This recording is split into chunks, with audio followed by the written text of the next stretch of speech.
Hello बच्चों, welcome back. आज के वीडियो के अंदर हम डीकम्पोजिशन रिएक्शन के बारे में समझने वाले हैं। क्या होता है डीकम्पोजिशन रिएक्शन, इसके कितने टाइप्स हैं, वो सारों को हम एग्जाम्पल पे देखेंगे, सारी एक्टिविटी हम देखेंगे। तो स्टार्ट करते हैं हम अपना नया वीडियो। यहाँ पर जब हम देखते हैं कि हमारी जो एक्टिविटी है, इस एक्टिविटी में हमारे से क्या पूछा गया है, तो पहले तो इस एक्टिविटी के ऊपर ध्यान देते हैं। यहाँ पर हमारे पास बोला गया है कि हमें फेरस सल्फेट के क्रिस्टल्स लेने हैं और उसको हमें हीट करना है। तो ये जो फेरस सल्फेट के क्रिस्टल्स होते हैं, यहाँ पर पूछा गया है कि इसका कलर क्या है। तो हमारे जो फेरस सल्फेट के जो क्रिस्टल्स होते हैं वो एक्चुअली ग्रीन होते हैं। जब हम उसको हीट करते हैं तो वो पहले वाइट होते हैं और फिर हम जब उसको फर्दर हीट करते हैं तो वो हमारे ब्राउनिश शेड में कन्वर्ट हो जाते हैं, will giving of sulphur dioxide and sulphur trioxide. तो ये तो पूरा रिएक्शन है, ठीक है। तो यहाँ से हम पहले एक बार स्टार्ट करते हैं। सबसे पहले green colour of sulphate crystals. तो जो सल्फेट क्रिस्टल्स होते हैं उसका फॉर्मूला देख लेते हैं। तो जो हमारा जो सल्फेट क्रिस्टल है वो होता है FeSO4 7H2O। तो FeSO4 7H2O हमारा ग्रीन होता है।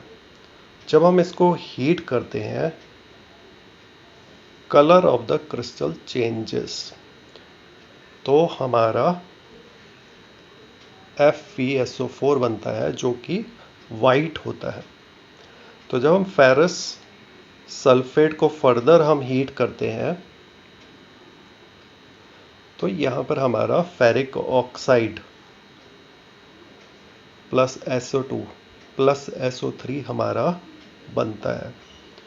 तो यहाँ पर क्या होता है कि जो फेरिक ऑक्साइड है उसका ब्राउनिश शेड होता है और जो हमारी जो सल्फर डाइऑक्साइड और सल्फर ट्राइऑक्साइड है, ये गैसेस जब बर्न करती हैं तो they give of the smell of burning of रॉटन eggs, ठीक है, बिकॉज इसके अंदर सल्फर प्रेजेंट होता है। तो यहाँ पर ये हमारा डीकम्पोजिशन रिएक्शन का एक डेफिनेशन है, एक उसका एग्जाम्पल है। तो समझ लेते हैं कि हमारा डीकम्पोजिशन रिएक्शन में होता क्या है।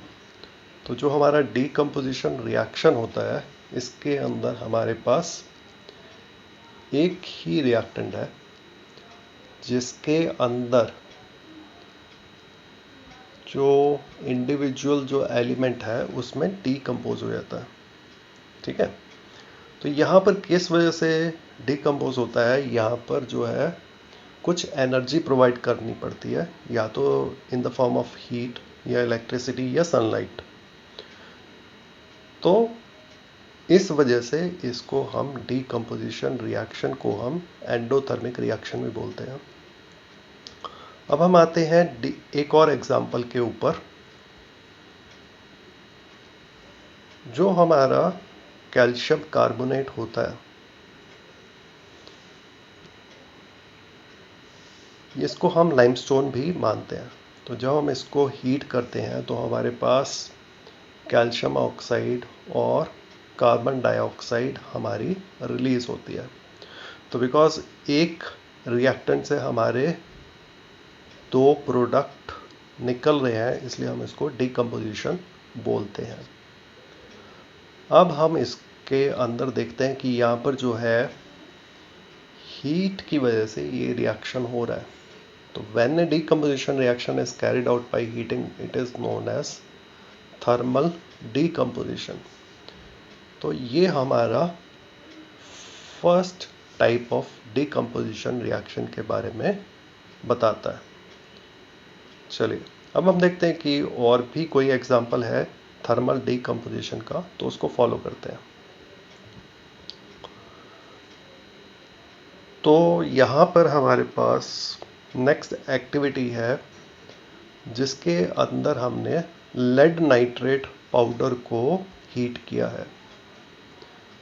तो ये जब लेड नाइट्रेट पाउडर को हम हीट करते हैं तो यहाँ पर जो है हमारी एमिशन ऑफ ब्राउन फ्यूम्स होती हैं।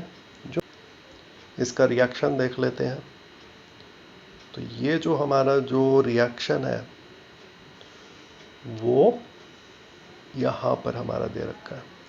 इसको ध्यान रखिएगा क्योंकि ये because same as it is आपको प्री बोर्ड्स के अंदर पूछा जा सकता है।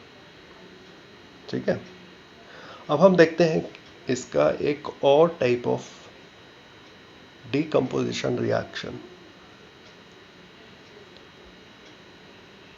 अब हमारे सामने एक एक्टिविटी है। इस एक्टिविटी में आप देखेंगे कि हमने एक प्लास्टिक मग लिया, उसके अंदर हमने 2 छेद किए और वहाँ पर हमने एक इलेक्ट्रोड जो है उसको वहाँ पर कनेक्ट कर दिया है। यहाँ पर जो है हमने few drops of dilute sulphuric acid को वाटर में ऐड किया। पर्पस, जब हम कोई एसिड ऐड करेंगे वाटर के साथ तब ही वहाँ पर इलेक्ट्रोलाइट्स बनेंगे और इलेक्ट्रोलाइट बनेंगे तभी वहाँ पर उसके अंदर से करंट पास होगा। अब हम करंट को स्विच ऑन करते हैं। तो जब हम इसको स्विच ऑन करते हैं तो आप देखेंगे कि यहाँ पर और यहाँ पर बबल्स बनने शुरू हो गए और वो बबल्स हम कलेक्ट कर सकते हैं। ठीक है, तो यहाँ पर हमारा इलेक्ट्रिसिटी से हम वाटर को डीकम्पोज कर रहे हैं इनटू इंडिविजुअल गैसेस, हाइड्रोजन और गैसेस और ऑक्सीजन के अंदर।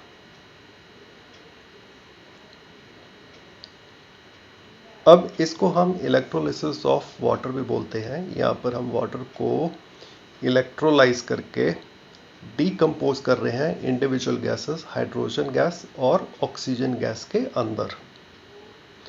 अब हमें इसको चेक करना है कि ये इसके अंदर गैसेस कैसे हैं। ये तो वर्बली मैंने आपको बता दिया कि हाइड्रोजन गैस और ऑक्सीजन गैस है, उसको हम गैस कैसे करेंगे, चेक कैसे करेंगे।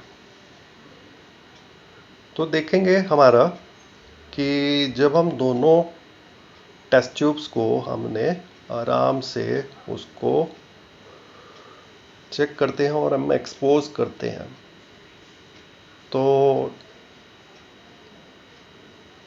हमने उनको अच्छे से अलग कर लिया।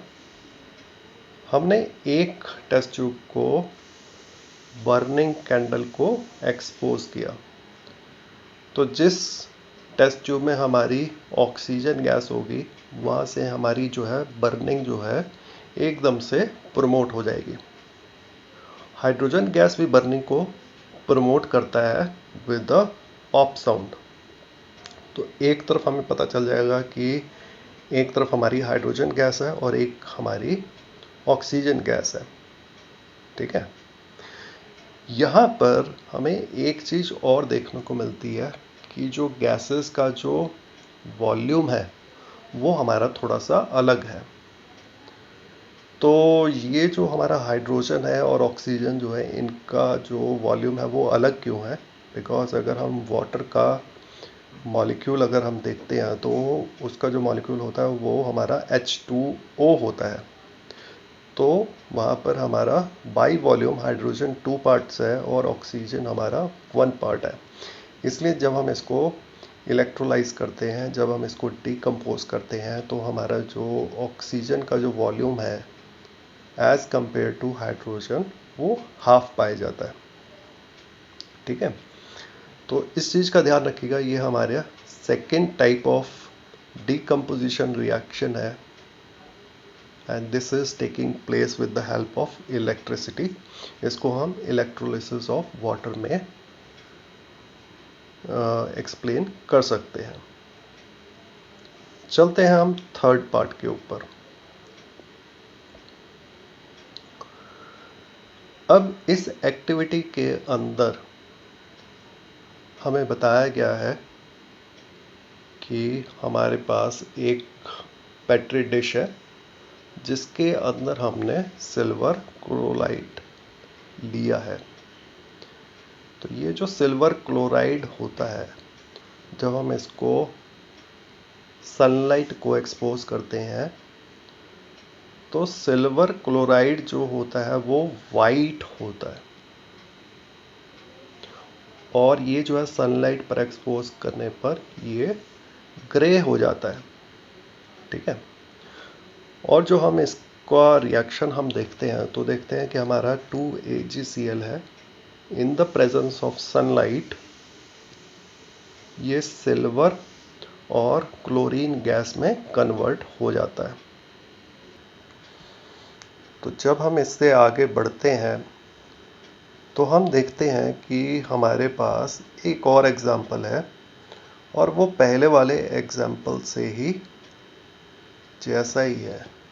तो ये हमारा सिल्वर ब्रोमाइड, और सिल्वर ब्रोमाइड को भी सनलाइट चाहिए, तो ये फिर दोबारा हमारा सिल्वर और ब्रोमीन गैस हमारा रिलीज होती है।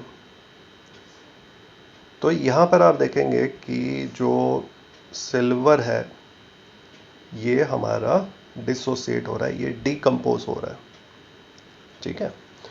तो यहाँ पर जो है हमारा सनलाइट के अंदर हमारा सिल्वर कंपाउंड, स्पेसिफिकली हमारा सिल्वर हैलाइड्स,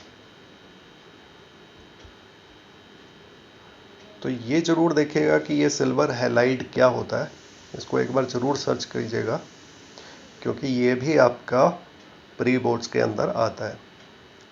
ठीक है।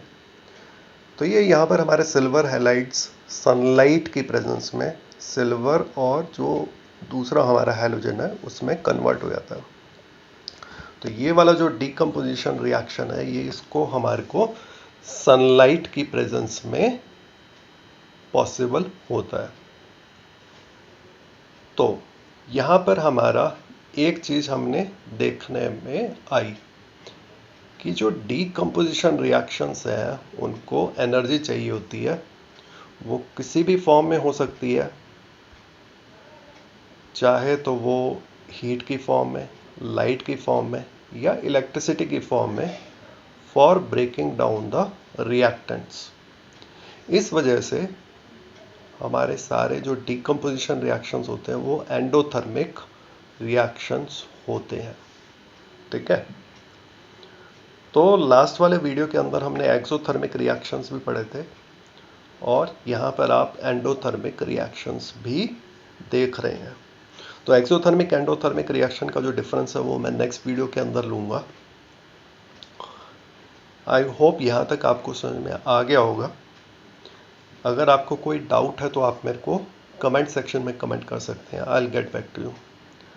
Thanks for watching my video. Thank you once again.